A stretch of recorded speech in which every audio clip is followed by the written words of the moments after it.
Hopefully, yeah, there we go. Saludos, programas, and welcome. It is Friday night, and that means it's time for the Rampage Cleanup Crew Review. Woo! That rhymed. Woo! And this is a special night because this is our first live stream. And I am Adolfo, the nerdy Puerto Rican. I am here with... I'm Alice. That's right. And together we are your plebeian perspective on things. So tonight was Rampage from the Prudential Center over in Newark, New Jersey, where our backyard, where we did go and see Collision last year. Yes, we did. Yep, we did. However, this Rampage was taped on January 3rd, apparently. So it wasn't a live Rampage, but let's get into it. What do you think? About the show in general? Yep, let's get into it. Oh, well, it was okay. I was not impressed. This was not it was like Friday night. Oh, it's Friday night. I'm like, I guess it's Friday night. It's kind of the vibe I got for this one. It's Friday. So we started Rampage off with a 6-man tag. We had Mark Briscoe and the Hardys, Matt and Jeff, versus Kip Sabian, the Butcher, and the Blade. As far as intro matches, it was right. It wasn't the worst that I've seen. No. It got more exciting towards the end. We did get to see, some of the Hardys' signature moves. We got to see the Butcher and the Blade a lot. We got to see Kip Sabian hitting some high angle moves, and we got to see Mark Briscoe doing his thing. What'd you think? Oh, so I didn't like this match. I thought it was boring. I thought everything was really telegraphed. I think there were a couple botches. It was just overall, the pacing too, it was very slow for me. It wasn't exciting. And the Kens didn't, I don't know, they weren't really putting on a show. I guess I don't know all their names. I'm new at this, whatever. But there's the guy with the leopard and the blonde hair. Yeah, Kip Sabian. Yeah, he's a Ken. So Ken. He's a Ken. He's a Ken. He's good. I've seen him be better than he was tonight. That's fine. And then Camo Pants. I feel like it was really obvious from the beginning that he was just gonna. It was like, oh, he's gonna get the pin. He's gonna get the win, and then. Wow, what a surprise. Yeah. Mark Briscoe did. Hello. We're saying hi. Mark Briscoe did get the pin after a what was it? Jeff Hardy Swanton, followed up by Mark Briscoe Frog Splash on Kip Sabian, and then Mark Briscoe did get the 1-2. I think that was the most exciting part of that match. Yeah, the Frog Splash. Yeah. It was meh, especially compared to a lot of the other Friday Night Rampage beginning matches that we had, last few months or last few weeks, I should say. We had Orange Cassidy opening up. We had Orange Cassidy, Trent Beretta. We had Lucha Bros, and they, admittedly, those groups do bring high energy to the match. So wasn't the best beginning match, but it wasn't the worst. I've seen worse. Believe me. I'm not saying no. So then that brought us to a spot where Renee Paquette was interviewing Sammy Guevara and Chris Jericho. I could have sworn Sammy Guevara was reading from a cue card. Yeah. This was not his brightest microphone moment. Yeah. This promo is definitely a weak promo. The big takeaway, though, is that we have Sammy Guevara facing off against Absolute Ricky Starks on Wednesday Night Dynamite. I do think that shows promise. I do think that's going to be a good match. I think that's a good matchup, Sammy Guevara and Ricky Starks. But this promo is just not it. Yeah. Just not it. Rough promo. And then after, because we watched it on TBS, so we had the commercial cut, and when we came back from commercial, we had Renee Paquette with Anna Jay and the remnants of the Jericho Appreciation Squad. Holly Cameron came in halfway through, like Renee Paquette was asking Anna Jay how she felt about 2024, and then Holly Cameron came in and whispered something into Cool Hand Angie's ear, and I don't know what's happening. Weird. They always ruin, what's her name, Anna Jay? They always ruin her spots. Like, there's always such great potential for her, and then something terrible happens. And that's not fair. Yeah. I just don't think they're ever fair to her.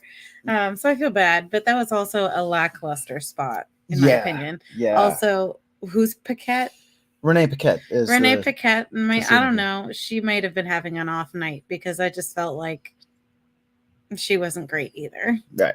In the interviewing, she was low energy too. Like it, maybe she felt some type of way about the spots or whatever, but she was not like presenting her best self, I think. Right. Yeah. This was another really lackluster spot. I feel that Anna Jay definitely deserves to have spots where the remnants of the Jericho Appreciation Squad are not there. I just want her to have a spot by herself where she doesn't get all stomped all over, where she's talking and people are just not listening to her. Yep. And we would see more of Anna Jay later on in the program. But first, we had Chris Statlander and Willow Nightingale versus Notorious Mimi and Kennedy Hardcastle. Stokely I was excited for this match. Yeah. And then I was sort of disappointed. Yeah. I don't know what was happening. This guy comes in and he's reading this weird love poem about Chris Statlander. Thicker than a snicker? Yeah. What was that about? Thicker than a snicker. Okay. I'm putting that in my Valentine card. Please don't. Oh, I'm uncomfortable.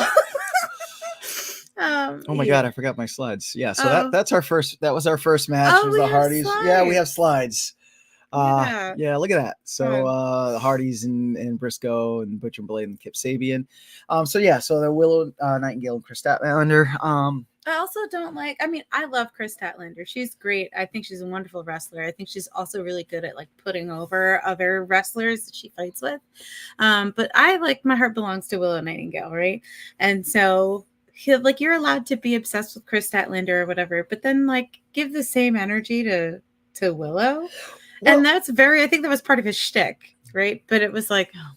Well, so this is my question. Do you think that this is setting up some sort of storyline where the guy's name, the dude that made the poem, Stokely Hathaway, do you think that that they might be building a story where he is trying to drive a wedge between Willow and Chris Statlander? Well, if they are, I don't like it.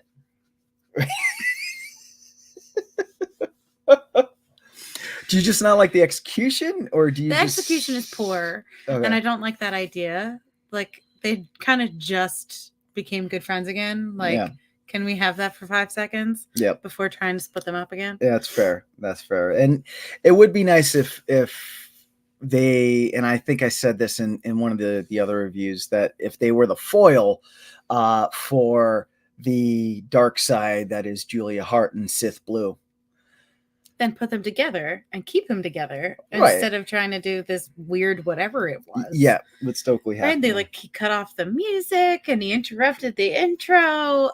Yeah, it was really awkward. Yeah, anytime Stokely Hathaway would announce Willow, he would cut it really short, and he really propped up Chris Statlander. But as far as the match goes, what'd you think? I think it was too short.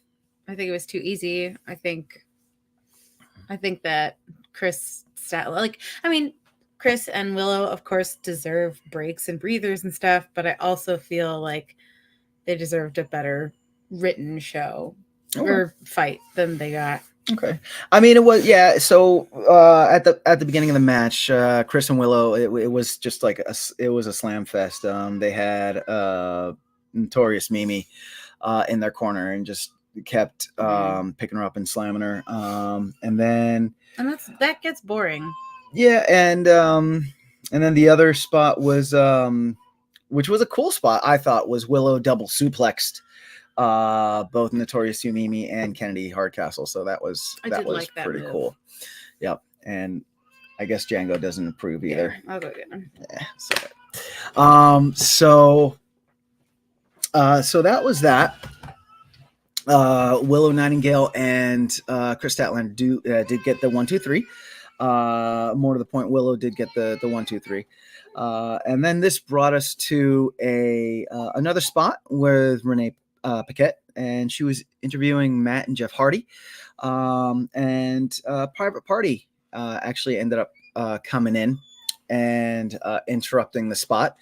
And Matt and Jeff Hardy were giving props to Private Party and Brother Zay and congratulating them for growing up, and almost seemed like Matt and Jeff were tossing Private Party a little bit of shade in that promo. What'd you think? Yeah, I think so. Yeah, I think that was the whole point. Yep. To set up a little bit of animosity between the two of them. Yep. I mean, on Wednesday Night Dynamite, Private Party did come out after I forgot which match it was, but they did put all of the AEW tag team division on blast, saying that they were going to come after everyone, and they did actually call out Matt and Jeff specifically. So it's going to be interesting to see if that's going to be the first match for them. Yeah, I kind of hope that they push Private Party a little bit more than just with Matt and Jeff Hardy. And nothing against the Hardys. They are, or they should be, in the Hall of Fame. They were really explosive wrestlers, but nowadays, they're, and I hate saying this, but I just feel like that they've lost some of their step. This match tonight at the beginner, they actually looked better than they looked last week, because last week they especially Jeff Hardy, he looked really haggard. But this week they looked a little bit better. But I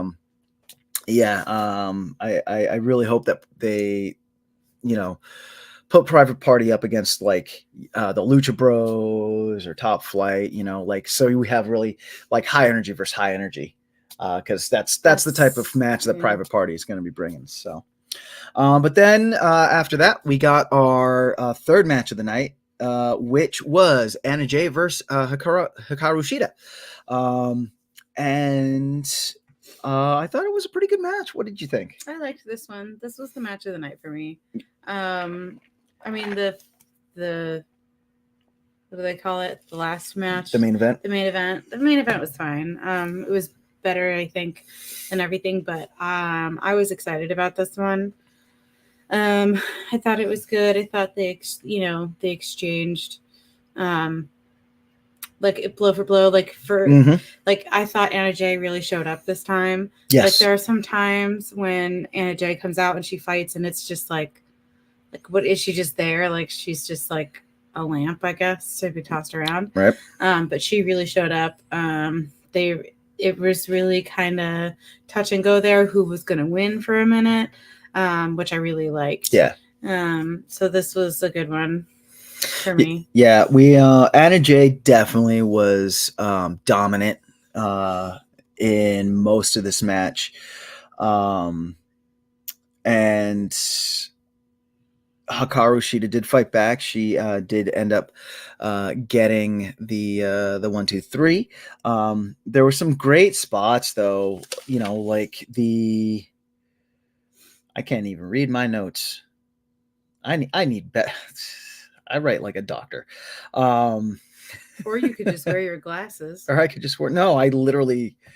It looks like chicken scratch. I do have that.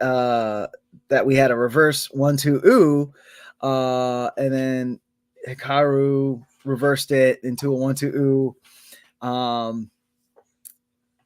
And then Anna Jay reversed it into a 1-2 ooh. But at any rate, it was a good match. Not really happy that the Jersey crowd didn't really seem into it for as good of a match as it was. Yeah, I mean, but it's New Jersey. The Yeah. crowds are meh. Yeah. We live here. I'm born and raised here. I can say that. Right. So, yeah. But that was a good match. And then after that, we had another spot where it was Jay Lethal and Sanjay and Double J Jeff Jarrett, and it looks like there's just some dissension in the ranks with the Jeff Jarrett camp. Yes, this I think was the best spot of the night. It was exciting. There was tension. There was story building. Everybody was like present. I felt, right. Whereas in some of the other spots, I was like, "Hello, is anybody home?" Yeah. Yeah. So this was good, I thought. Yeah. So Jeff Jarrett called out Jay Lethal on all the losses that he had been amounting up in recent weeks. And Double J was touting how he had a win against Eddie Kingston in that Texas concession stand fight or whatever, and he had a win here and he had a win there. And then Jay Lethal, shot back, well, you wouldn't have gotten that win if it wasn't for me, or those wins if it wasn't for me. So going along with the past few weeks where it looked like Jay Lethal is rebuilding his friendship with Mark Briscoe, it actually, there was some dissension here. Sanjay and Karen Jarrett, they started the spot by trying to have this faction get a name because they don't have a name, and yeah, it just dissolved and they had to be separated. So it was cool. I would not mind seeing a Jay Lethal versus Double J Jeff Jarrett match. That I think that would be I think that'd be a cool match.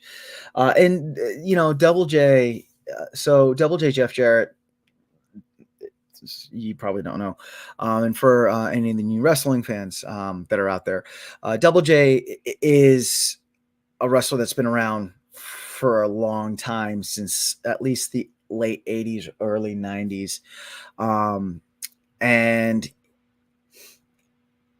he is one of the few older wrestlers that are still around that I can say honestly does a great job pushing the younger talent and the newer talent, so kudos if they get that off, and it helps to push Jay Lethal, because Jay Lethal is a good wrestler as well.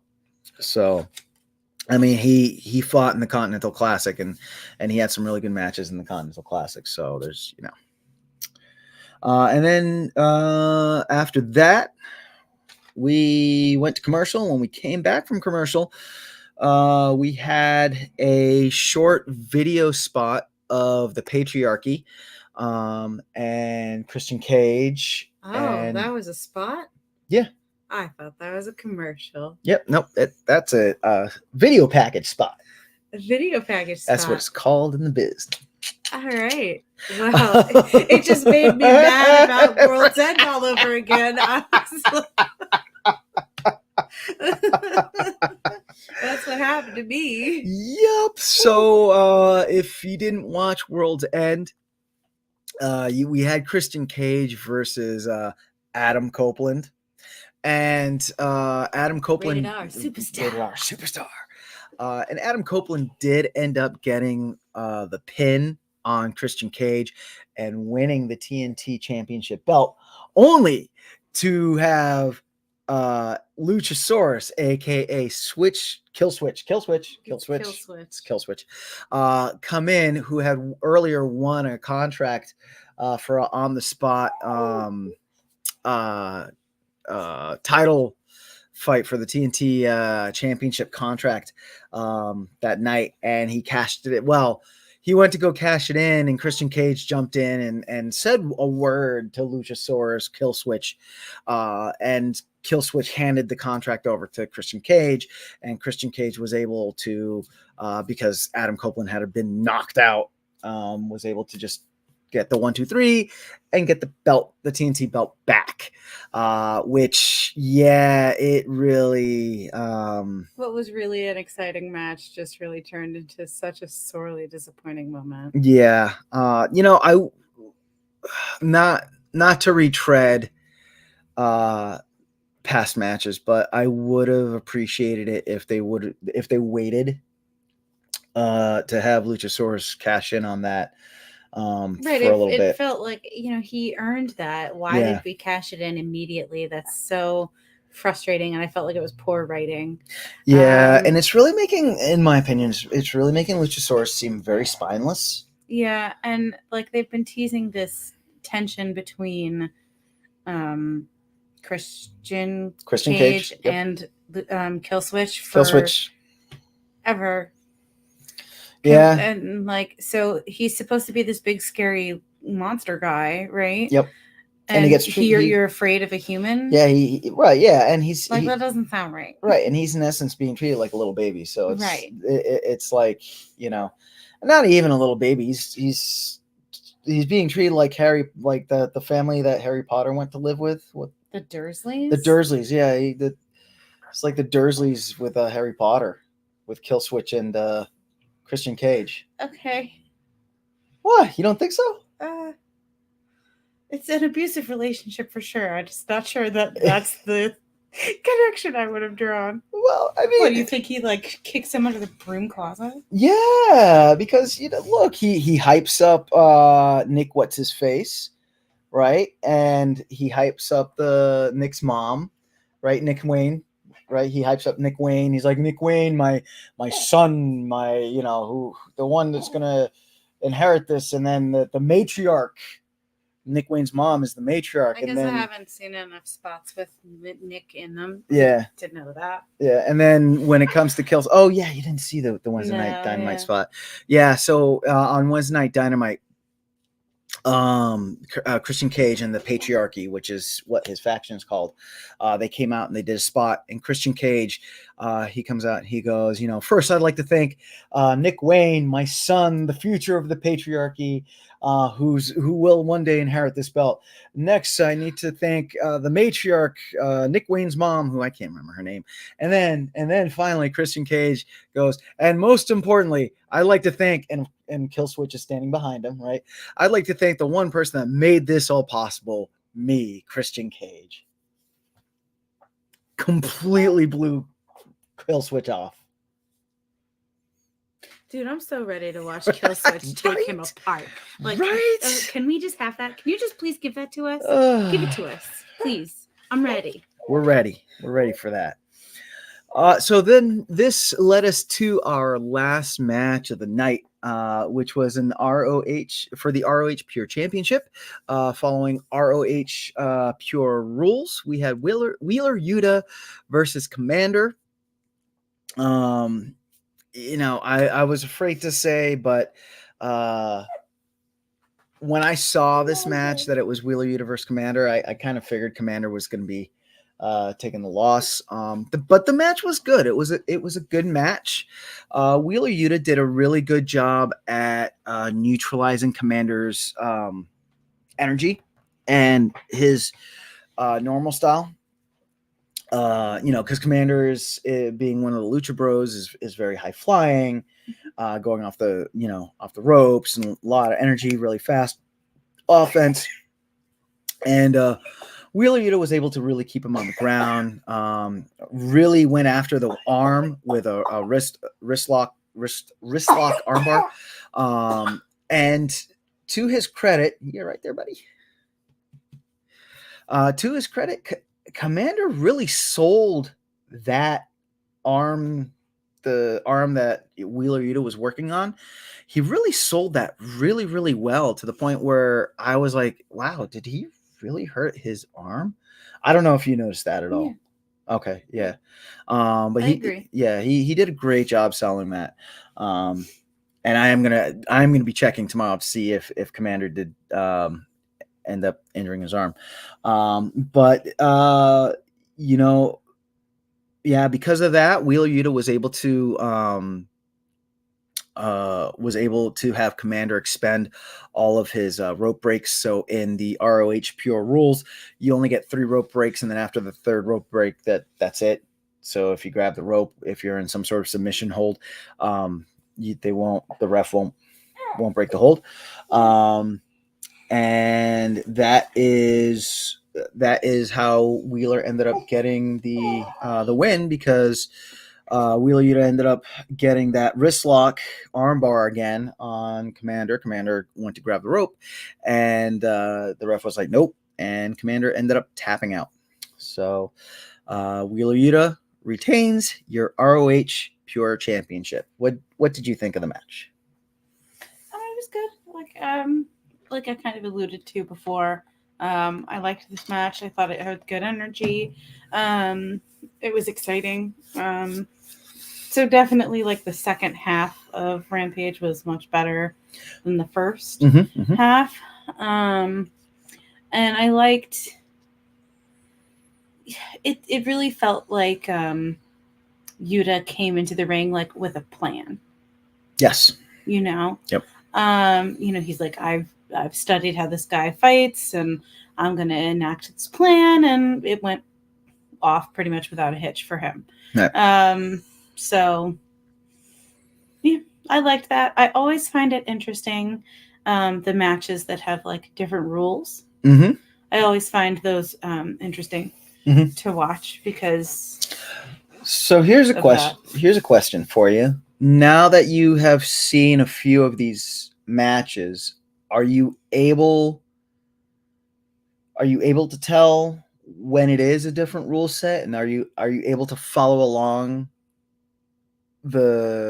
when the rules are implemented, or is it still just kind of like higgledy-piggledy? Well, it's mostly higgledy-piggledy, but for this one, they put the rule changes on the screen right before the match, and they very slowly talked about it. I'm going to use Julia Hart's match from World's End as a different example. Right. So previously, in her efforts to retain the her belt, she's allowing a single rule, and then they just the house rule or whatever, and the announcers kind of gloss over it, and then I'm like lost in the sauce, right? Like, what's going on? Yeah. And then I just like, well, I'm trusting the ref, honestly. So yeah, but for this one, this one I like felt like I knew what was going on, and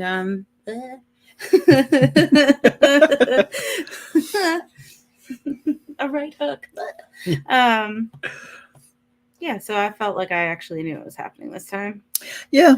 I feel like what they do when they do like the ROH Pure rules, they really should do for the other matches, like the House of Black matches, where they put up on the screen, they kind of explain to you, because it seems like for the specifically for the ROH Pure Championship, those rules are more followed, whereas like the example you gave, the House of Black match, it's kind of like, okay, what's the rule? I mean, I think we were all right, buddy. I think we were all at a point just kind of being like, wait, what's the rule? What's not the rule? What's going on? What's allowed? Is this allowed? Is any of this allowed? Yeah. So Wheeler Yuta does retain his ROH Pure Championship. This was a good match. My only disgruntulation is, and that's I'm making that a word now, disgruntulation. My only disgruntulation is, again, Wheeler Yuta's characterization. I'm super stoked that they're showing Wheeler Yuta wrestling, because I've said this I've said this in the past, and I'll keep saying this. Wheeler Yuta is a good wrestler. I'm frustrated with his characterization because I feel like they're trying to make him too much of a John Moxley, Bryan Danielson, Claudio Castagnoli clone. Being part of the Blackpool Combat Club. And I guess it's because he has to have the Blackpool Combat Club. They have that swagger, that they all have to be like stereotypical tough guy situation. But I don't know. It just, something's not clicking with that characterization that Wheeler Yuta is using. But at any rate, so that brings our Rampage to an end. In Biconic's fashion, we'll give it the empanada scale. As I had said before, though, I only give whole empanadas. I don't give partial empanadas. And if in 2024 we're doing this out of a scale out of 10, I'm going to give this a 5 empanada. It was fine. It was, it wasn't bad. I didn't check my watch to be like, oh my God, is this hour almost over? Have there been better Rampages? Yes. Have there been worse Rampages? Yes. So, have there been worse shows? Yes. This definitely was not WrestleMania 39 night 2. So, and as soon as Alice puts the young one back to bed, we will get her empanada scale. So really quick, we do have some news coming in. So earlier this week, reports that Trinity Fatu, aka Naomi, is returning to the WWE. A contract has not been signed. She is still with TNA Wrestling. So Trinity Fatu, aka Naomi, when she was in the WWE, she walked out with Mercedes Moné after there was a severe disagreement with the way that they were getting paid and the way that they were getting portrayed with the Vince McMahon regime. But now that Vince is gone officially, and also I think Nick Sabian, I think the dude's name is, I don't know, he was another Vince McMahon lackey. He's leaving because he's all butthurt because Triple H is actually running the WWE like a respectable company to its employees. Can you imagine that? Terrible. Right? But he's leaving WWE, so it does look like Naomi, once her TNA contract is up, is coming back. As per Fightful Select, something huge would have to happen for her to not end up back in WWE sooner than later. But this is a crazy free agent period. So that is coming 3 days ago. So all right, Alice, empanada scale, AEW Rampage, January 5th, and go. Oh, we have to do whole empanadas? You could do half empanadas. When have you ever seen me eat half an empanada? Well, you never. Thank you. But I'm saying, what if it's like frozen in the middle? I would just reheat it. Yeah, I'm just, I'm not saying you would ever leave an empanada half finished, but I'm saying it is possible. Empanadas can be half eaten. Fair. I don't know. It wasn't terrible. I think I'm gonna go with a similar rating for you as to you. Okay. I was less. I guess 5, 4.5 maybe, but again, it wasn't failing. It just wasn't. It wasn't great. Gotcha. Yeah, it was meh. So, Yeah. thank you for joining us for this AEW Rampage Cleanup Crew live stream. We will be doing a live stream next Friday as well, until Mikey gets back, and then when Mikey gets back, we'll go back to just the normal recording. So until then, I'm Adolfo. I have to come up with something better to say, because saying I'm Alice kind of sounds like Alice. So sup. And we are your plebeian perspective. So from everyone here at the Biconics, just remember, we're Biconic, you're Biconic, we're all Biconics. Hablamos luego. Peace.